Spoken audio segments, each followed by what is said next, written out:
ஆப்கி அதாலத்துல music director அனு மலிக் மீது உள்ள அடுத்த குற்றச்சாட்டு, இவர் எல்லார் கூடயும் சண்டை போடுவார். இன்னைக்கு நீங்க இங்க ரொம்ப சிம்பிளா உட்கார்ந்துருக்கீங்க. ஆனா உண்மை என்னன்னா, பிலிம் இண்டஸ்ட்ரி மக்கள்லாம் சொல்லுவாங்க உங்க பேச்சை கேட்காதவங்க கூட நீங்க சண்டை போடுவீங்க அப்படின்னு. அதுக்கு ஒரு எக்ஸாம்பிள், உதித் நாராயண் மாதிரி ஒரு சிங்கர், அவர் உங்க கூட நிறைய பாடல்கள் பாடியிருக்காரு. தீவானா கர்கைய பிலிம்ல நீங்க அவரை வெளியே அமிச்சிட்டீங்களா ரெக்கார்டிங் போது?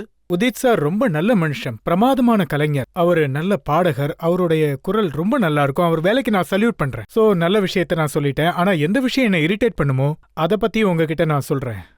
அப்போ என்ன நடந்துச்சுன்னா, அதாவது எங்களுடைய ரெக்கார்டிங் டைம் பாத்தீங்கன்னா 3 மணி. அவருக்கு ஃபோன் பண்றப்பெல்லாம் அதோ இப்ப வந்துடுறேன்னு சொல்லிக்கிட்டே இருந்தாரு. 3க்கு அப்புறம் 4, 5, 6, 7, 8.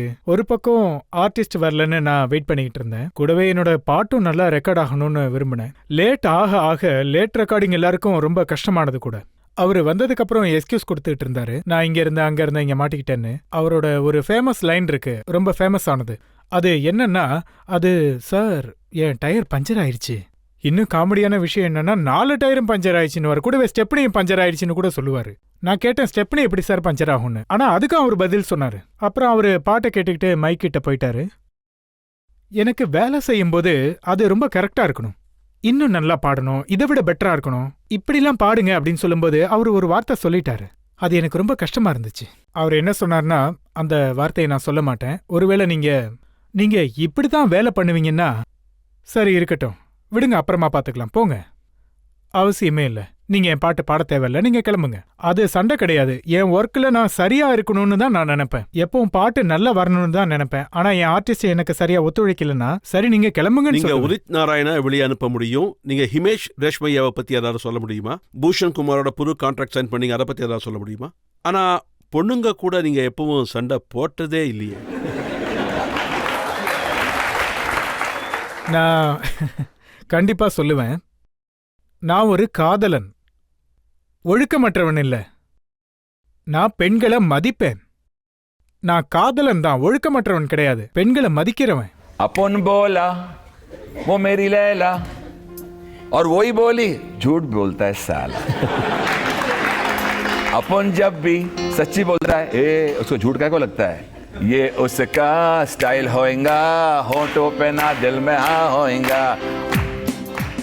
இதான் என்னோட லைஃப். இந்த கேள்விக்கு என்னால இன்னொரு பாட்டு கூட பாட முடியும். गोरी गोरी गोरी गोरी गोरी गोरी कभी कभी कहीं कहीं चोरी चोरी छुप छुप के तुम मिला करो, प्यारी प्यारी बातें बातें किया करो, पर यूं ना मिलना किसी से कभी हमारे सिवा. गोरी गोरी गोरी गोरी गोरी गोरी कभी कभी कहीं कहीं चोरी चोरी. In short, I respect women. I get inspired by women. ஏன்னா குழந்தைங்களோட சிரிப்பு கூட இன்ஸ்பயர் பண்ணும். அப்புறம் மியூசிக் கம்போஸ் பண்ணும்போது ஒரு செவுத்தை பார்த்து கம்போஸ் பண்ண முடியாதுல்ல. ஒரு அழகான முகம் உங்களை இன்ஸ்பயர் பண்ணுதுன்னா, நான் என் லிமிட்டை கிராஸ் பண்ணாத வரைக்கும் எதுவும் தப்பு கிடையாது. நான் என் லிமிட்டை கிராஸ் பண்ண மாட்டேன். நான் உள்ளேயும் வெளியும் ஒரே மாதிரி தான் இருப்பேன். நான் மனிதன் தான். என்ன லவ் பண்றவங்கள நான் திரும்ப லவ் பண்ணுவேன். I respect woman. எங்க வீட்லயும் 3 லேடிஸ் இருக்காங்க, என் ஒய்ஃப், என் 2 பொண்ணுங்க. அண்ட் டு மீ, நான் பெண்களை மதிக்கிறவன், கையெடுத்து கும்பிடுவேன். பெண்களை தாயாகவும் சகோதரியாகவும் பாக்கறதா என்னுடைய குணம். இதுதான் என்னுடைய இயல்பு. இதுல இருந்து தான் நான் இன்ஸ்பயர் ஆனேன். ஒருவேளை இந்த இன்ஸ்பிரேஷன் தப்புன்னா sorry, I don't buy this at all. ஆனா சார், நான் ஒன்றை மட்டும் நல்லா நோட்டீஸ் பண்ணேன். பொண்ணுங்களோட பேரை சொன்னதுமே உங்க கண்ணில் ஒரு ஒளி வந்துச்சு, தானா பாட்டு பொங்கி வருது. ஆமா சார், நீங்க சொல்றது சரிதான். ஏன்னா இன்ஸ்பிரேஷன்ங்கிறது ஒரு பெண்ணுடைய சிரிப்பால இல்ல பெண்ணுடைய மற்ற விஷயங்கள் நம்மளை இம்ப்ரெஸ் பண்ணும். அதுல எந்த தப்பும் இல்லைன்னு